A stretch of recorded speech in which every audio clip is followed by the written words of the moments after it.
Trent, first minutes back, mate, after your injury, how good was it to get back out on the pitch? Yeah, it was a bit of a surreal feeling. Obviously a long time since playing in the A-League, and obviously coming back after a bit of a major injury and surgery, so happy to be back out there and amongst it. A little bit earlier than was initially scheduled. How pleased were you that you were able to sort of overcome that injury as quick as possible? Yeah, had a lot of help from the outside as well. Had Bradley Charles Stubbs. He was helping me on my mental game, keeping me sharp and focused. Obviously my wife and that were keeping me cheered up, I guess. But as well, the team got around me and helped me sort of progress and come back quicker than anyone was thinking. Obviously, you joined the club and a club that you have so many fond memories with, and then that injury happens. How tough was it sort of seeing the start of the season and sort of being on the sideline and knowing that you're so close to getting back out there?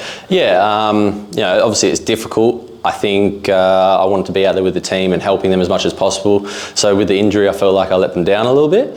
So to finally be back out there, it means a lot.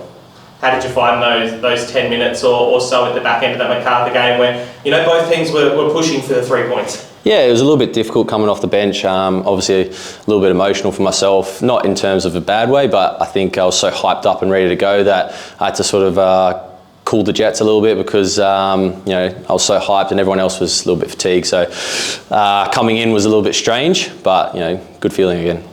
How did you think that game against MacArthur went? As a collective. Very good. I think the boys stuck to the system, stuck to the game plan. Just couldn't finish our dinner, but it was a game that we should have taken 3 points from. And we've had a shortish turnaround playing on the Monday into the Saturday, and we've got a number of games coming up in quick succession. But what's the last few days of training look like with sort of Christmas in the middle there? Yeah, the gaffer gave us the day and a half off for Christmas. I think it's important to spend time with the family over these days, and just take your mind off of football. And then we've come back in the last 2 days and been very well prepared, switched on. The boys look fresh, so they'll be ready to go and take the 3 points tomorrow.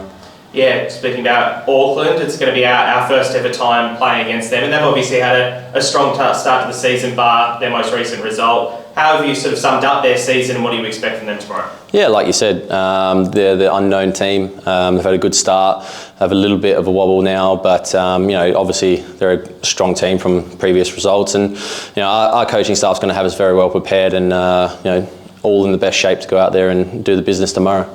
It's going to be your first game back at home in over a decade. How special is that going to be? Yeah, this is the game I've been waiting for, to play back on the Central Coast, with the big sauce bottles. So yeah, I'm looking forward to it. What's it going to mean to you, I guess, with a massive home crowd who watched you sort of leave as a young man that achieved a lot with the club, but has achieved a lot overseas and internationally, and to come back now? Yeah, I was looking at a photo the other day. I think it was like 13 years ago, and the shirt was kind of wearing me. So yeah, I come back and represent it with pride, and just give thanks as well, because there are a lot of faces in the crowd that I do recognise from back in those days.